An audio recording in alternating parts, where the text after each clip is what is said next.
Anthony Rendon, Jesse, his comments when asked about his priorities in baseball kind of set the baseball world on fire a bit. And I do feel like it's kind of ridiculous, right? I mean, the man was essentially asked by a reporter about his priorities and his commitment to the game of baseball. And I will start off before we get into these comments by saying, I understand we all want to think every one of our athletes on every one of our teams loves the sport and the team that they're on more than anything else in the whole wide world.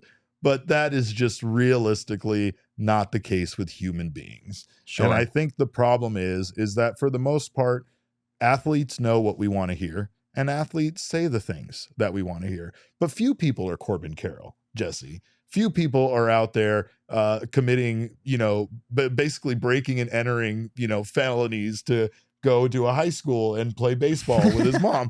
Few people are out there all by himself at Salt River Fields with the keys. They gave him the big ring of keys because no one else was going to go meet him out there. They're like, here. And he's been out there since November before Thanksgiving and stuff. The man has an unprecedented commitment to the game of baseball. And while we all want to believe every single one of our athletes are like Corbin Carroll, they're just not. They're just not. And sometimes they're going to be honest about stuff. And Anthony Rendon was asked about his commitment to baseball. And he said, it's never been a top priority for me. This is a job. I do this to make a living. My faith, my family come first before this job. So if those things come before it, I'm leaving. He was asked again by the journalist, is it a priority? He said, oh, it's a priority for sure because it's my job. I'm here, aren't I? And then he was asked, do you want to be here? And he said, I don't want to talk to you guys at 7 a.m. or whatever time it is. And then he was asked again, do you want to be here playing baseball for the Angels? And his response was short at that point and annoyed. And he said, I have answered your question, so why do you keep picking at it? Let's be honest. Like, this guy is just saying the things, the quiet parts out loud. He's saying the things that a lot of athletes want to say, right? Like, sure. Their family, their faith, other things do come before their commitment to the sport they play. And a lot of people do feel like this thing they do is just a job. Like, to us, we idolize these people. We want them to think that they're doing the greatest thing in the world and they're living gods amongst us mortals. And they're not. They're just people. And those people have their own priorities. And sometimes someone like this makes these comments and then it becomes a news story because it feels like he doesn't give a shit about baseball or his team or playing the game. Right. Now, I will say that he has already been a guy that in the past has made controversial comments about Anthony Rendon, his commitment to the game. So, of course, anything he says now is viewed as differently than if you would have heard this, let's say, out of like Paul Sewald. Right? Oh, yeah. If Paul Sewald would have made these same exact comments, for instance, nobody would have blinked an eye because they would have been like, he's the dad of the bullpen. We know that. So, of course, his family comes first. That's no surprise to us, right? We just don't want to think of any athlete really thinking of this as just a job. Right? That's what it comes down to at the end of the day. Yeah, and I totally agree with what you're saying, that if we could name hundreds of different athletes, hundreds of different baseball players, where if they said this, it would not have been a story. This wasn't a story because what Anthony Rendon said was unreasonable. It was a story because Anthony Rendon is the one who said it. He's right? notoriously, he's a notorious hater, it seems like, of the game of baseball. And almost. Anthony Rendon notably has averaged to play about 45 games per year over the last few seasons. Right. And there have been some questions raised about his commitment to the sport. The Angels paid him a ton of money. The Angels are paying him a heck of a lot of money.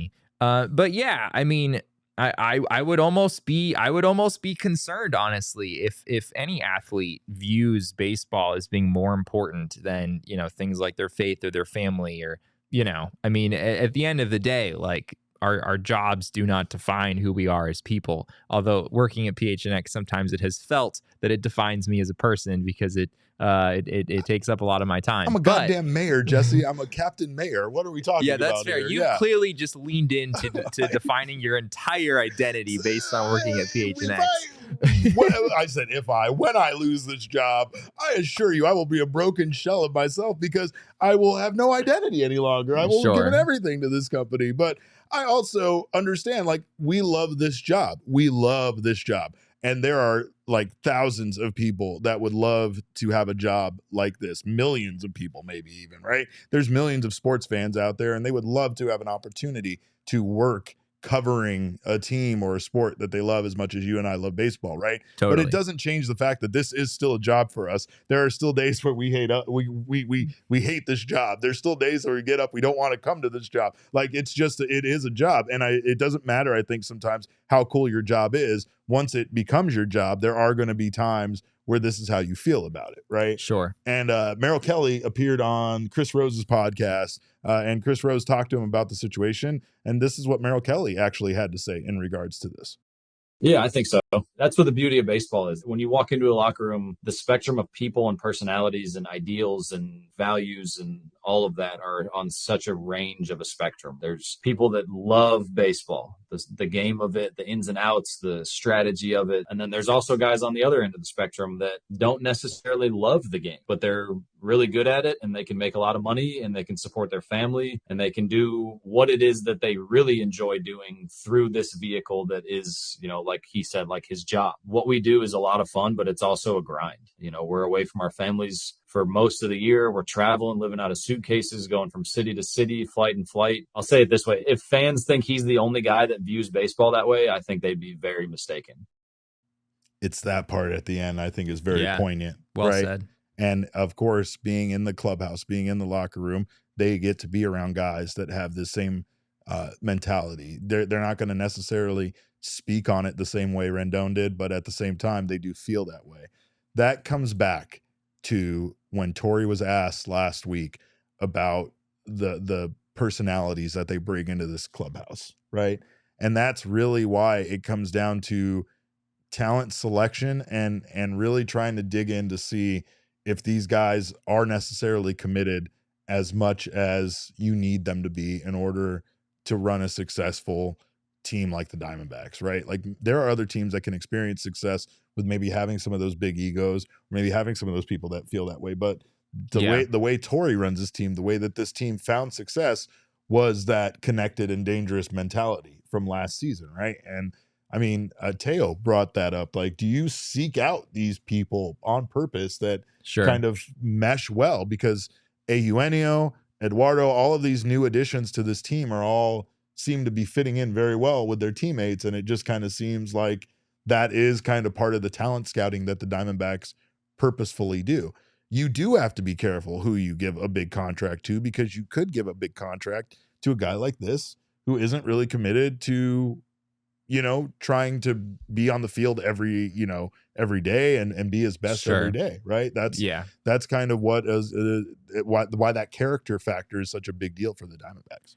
I think that, I can kind of relate to what Merrill is saying, where there are a lot of people in the world who do not really enjoy what they do on a daily basis, but they're good at it, and they get paid a freaking lot of money to do it. Yeah. And for as much as I personally value like enjoying my work and feeling fulfilled in my work, if someone comes to me and offers me, 9 figures or something like that to do something that I don't enjoy, I'm at least gonna like take the phone call, There, like, and granted, in order to be a professional baseball player, there's a level of commitment that is needed. There is a level of, you have to be willing to sort of dedicate your life to it in some ways, at least like for a season of your life as you're developing and kind of getting into the sport.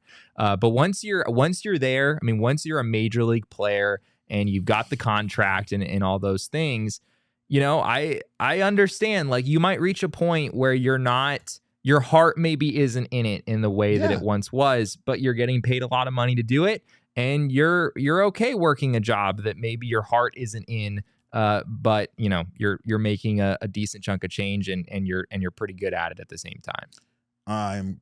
There are plenty of people that play the sport of baseball professionally that just did it because they've just loved baseball their whole life, right? But there's probably an equal percentage of people that did it because of the pot at the end of the rainbow, right? And that could be said about all sports, that people aren't necessarily looking at that because I want to get up and I want to play football and I want to get hit and I want to, I want to put my well-being physically on the line for this sport that I love. No, most people are doing it because they want to ultimately reach a payday that is what some of these superstars get in every sport. It is hard once those guys get those big paydays. That's why it's crazy. That's why it's crazy in this modern day era to be giving out 13-year contracts and 14-year guaranteed deals and all of this stuff, because how do you keep someone motivated for that long of time to be at the level that you're paying them to be at, right? And I mean, Sure. Again, Elise said it, right? Jokic makes similar comments and nothing is said of it, right? Because Jokic is a good, decent dude. And he said this about basketball. I think, like you said, hundreds, thousands of players in different sports could say this, and it wouldn't even be a story. We wouldn't even be discussing it. The reason why totally. is it's because somebody that has a track record of having a lack of commitment to the game and also being paid a huge contract and at one point being seen as one of the best players in the game is now kind of just publicly stating that he doesn't make baseball a priority in his life. Yeah, I mean, like, Anthony Rendon probably shouldn't be telling reporters this stuff. You know, like there was like a by the book answer here that would have done his name a favor.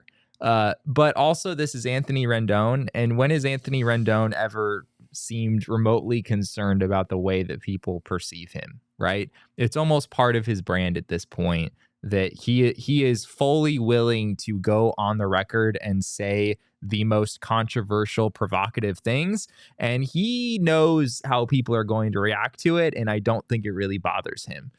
So in some ways, maybe Anthony Rendon is the real winner here, and getting all of us to talk about this situation. It's true. I don't think he really cares that much that how people think of him. Otherwise, he probably would have started thinking about what he was saying a long time ago. Yeah, that's a great point. That's a great point. All I know is that at one point Zach Greinke was in the Diamondbacks clubhouse, and I never knew what we were going to hear out of him, and I almost approached him like he was some sort of bear who was going to attack us. Like, you had no idea what was going to come out of the guy's mouth. So you kind of walk over sheepishly with your microphone and be like, Zach, how's it going? You know, and like instantly it's like, just ask him how it's going. What soundbite are we going to get out of him? Right. So it's sure. It's weird now that the Diamondbacks have this kind of clubhouse filled with guys that all kind of are nice and say the right thing and have some humility to them, and also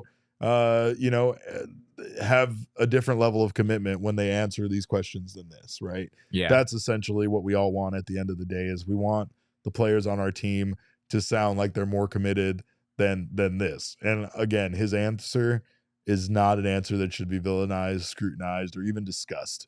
It's real, and I mean, it's the way that most people should prioritize their lives, right? Like, put your family and your faith first. Put things that mean stuff to you first. It doesn't mean that baseball isn't a priority in there. It's just not the number one priority, and that's fine. That's fine for any athlete, you know. But you're not going to get that out of Corbin Carroll, by the way. I'm just saying that much. Anyway. Yeah, I mean, most baseball players understand that they will be vilified for saying certain things, and they try to avoid that. And Anthony Rendon understands that he will be vilified for certain things, and he has no issue with that whatsoever. Hence why we're talking about Anthony Rendon on this show once every 2 or 3 months, because there's always something that he's saying that's getting people riled up. Meanwhile, that's why I'm the mayor. I want everybody to like me so much, Jesse, all the time. I'm the opposite of Anthony Rendon, but I still say stupid things that make people angry. So I mean, what's new?